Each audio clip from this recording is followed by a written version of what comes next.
আসসালামু আলাইকুম, সবাই কেমন আছেন? আশা করি সবাই ভালো আছেন। আজকে একটা অন্য ভিডিও নিয়ে আপনাদের মাঝে চলে আসলাম। আশা করি ভিডিওটি ভালো লাগবে এবং কথাগুলো ভালো লাগবে।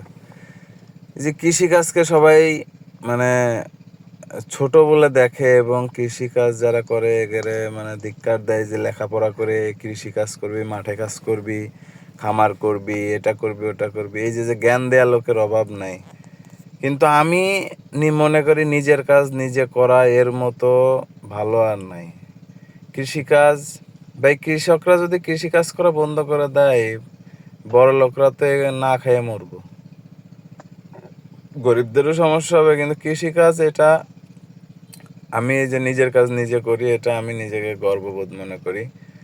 আপনার নিজে এই কৃষিকাজ করার মধ্যেও যে একটা আনন্দ, যে একটা ভালো লাগা কাজ করে, এরকম আপনি পারবেন না। যেদিন আপনি নিজে করবেন সেদিন আপনি এর বুঝতে পারবেন যে আসলে কি কষ্ট।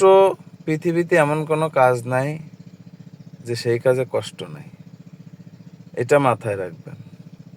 এই যে আমি এই যে দেখতেছেন, এটা বাগুন গাছের ক্ষেত ছিল। তো গাছটা মরে গেছে, তাই চিন্তা করলাম এখানে যদি আমি একটা লোক নেই, তারা 500 টাকা দেওয়া লাগবে। আবার কাজ নিজে করা হলো না।